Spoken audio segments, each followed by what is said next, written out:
Welcome to my YouTube channel. My name is Sheriff Lamidi.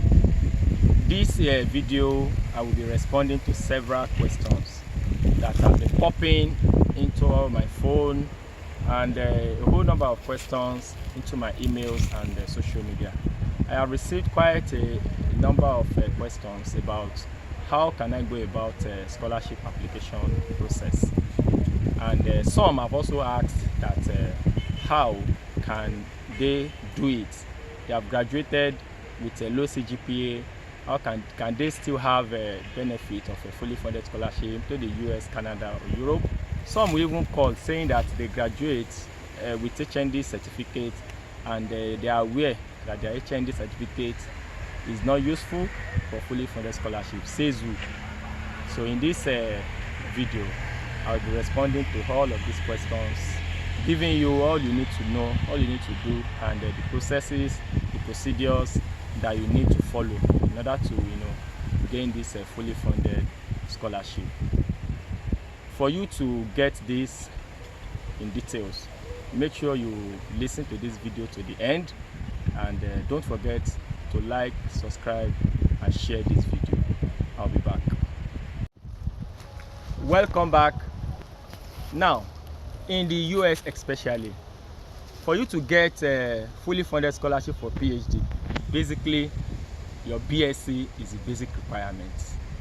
With your BSc, you can get a fully funded scholarship, and either to PhD or for masters. And don't forget, you need to profile yourself for this PhD program, so-called fully funded scholarship. And if you have an HND, all you just need to do is to have some equalizer. What do I mean by equalizer? There are some things that you need to do to leverage your your HND with BSc. And what are these things? You can write GRE exam, graduate record examination. Some schools will require IELTS exam, that's a English test, while some schools will ask you to write a TOEFL exam. So if you can write all this in a way, you will have equalize your HND with a degree. But don't also forget, a whole number of schools currently are waiving all these exams. So meaning they will waive GRE, they waive IELTS, they waive TOEFL, meaning with your HND you can be on a level ground with a BSc holder. Then what do you now need to do? You now need to prepare your application documents towards these applications. What are the application documents? You need your statement of purpose, you need your recommendation letter, you need your, basically if the school requires you to have all these testing exam, IELTS, GRE and the likes, you need it. You need your transcripts, you need your academic CV, and you need code email. These 5 things, they are very key to graduate school application. I cannot tell you that one is superior than the other, but all these 5 documents, they go pari passu, hand in hand, to support your application. You might be very strong in one and one is weak. Imagine you have a upper credit or 2-1, and the same application you are vying for, somebody with a first class is also vying for. It does not mean that person is better than you in the application process. If other supporting documents if you can profile them very well, then you might stand a better chance ahead of somebody even with a very high CGPA. So in response to those that have said they have low CGPA, can they also get fully funded scholarship? Yes, we have seen many cases of people with even lower 2-1, 2-2 having a fully funded scholarship. So there is no deterrent to that. It is very, very possible. Just make sure the 5 earlier mentioned documents, you profile yourself very well.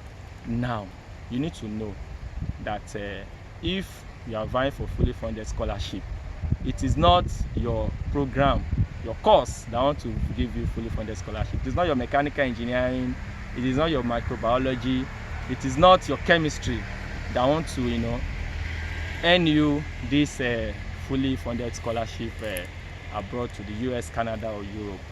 It is your research interest. You need to define your research interest. Take for example, you are a graduate of chemistry, you will not be looking for searching for PhD in chemistry. No, Rather, you would define your research interest. For chemistry people or chemistry graduates, your interest can be medical chemistry, environmental chemistry, and the likes. For people of engineering, say mechanical engineering, you have additive manufacturing, fluid dynamics, mechanics of soft material, fracture mechanics. For people of microbiology, you have medicinal microbiology, medical micro, and so on, and environmental microbiology. So there are so many. So you have to understand what you mean by research interest. And anytime you are applying, you go to the school website, you check for the requirement, check different professors, check the area of interest, and show interest in their research. You can read all their research very well, then you throw your application in that very research interest. I won't understood the research interest as one of those things you need to get at heart prior to your application. You now need to start preparing another document. What is your statement of purpose? Your statement of purpose will define you as regards what is your motivation behind studying abroad to graduate school. You have to define the statement, the motivation behind you vying or wanting to study that very course. Then the experiences you have had, you describe your brief academics, you have research interest, professional experience, all those you have to include them in your statement of purpose. I have made a video on my channel. You found a video on how to write a perfect statement of purpose. Also, your academic CV.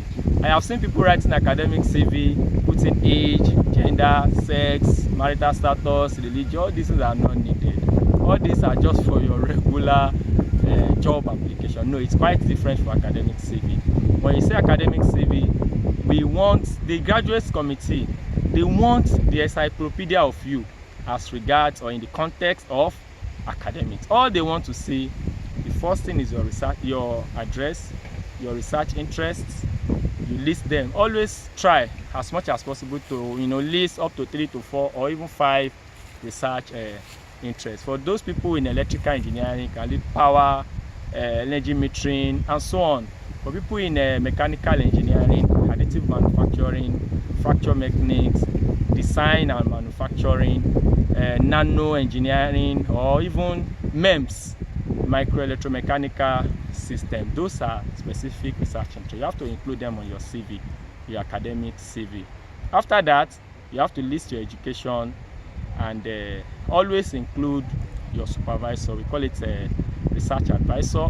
The title of your project, your undergraduate project, try to include it. The name of your supervisor, include it. Teaching experience is very germane. In fact, some of you have a whole lot of teaching experience. You would think you don't have one. Some of you, probably in the course of preparing for an exam, you have tutored an average tutorial class of maybe 10 people, your course mates. Those are teaching experience. And a good number of you also have taught one way or the other before. Please, the admission committee want to see your teaching experience. It's very, very germane. If you win any award, honors and award, include them. Then your research experience. What are the specific things that you learned from your undergraduate projects? That's research experience. You have to include all those things. They are very, very required. Then if you have some professional certifications, put them in your academic CV.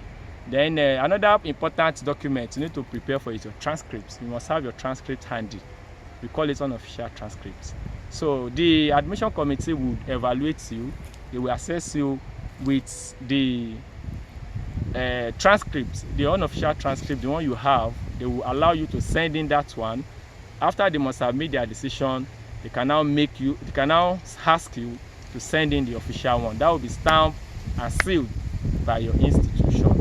And even some will have even gotten your letters, getting your offer letter and everything before they request for the official transcript. So the unofficial transcript is another germane document.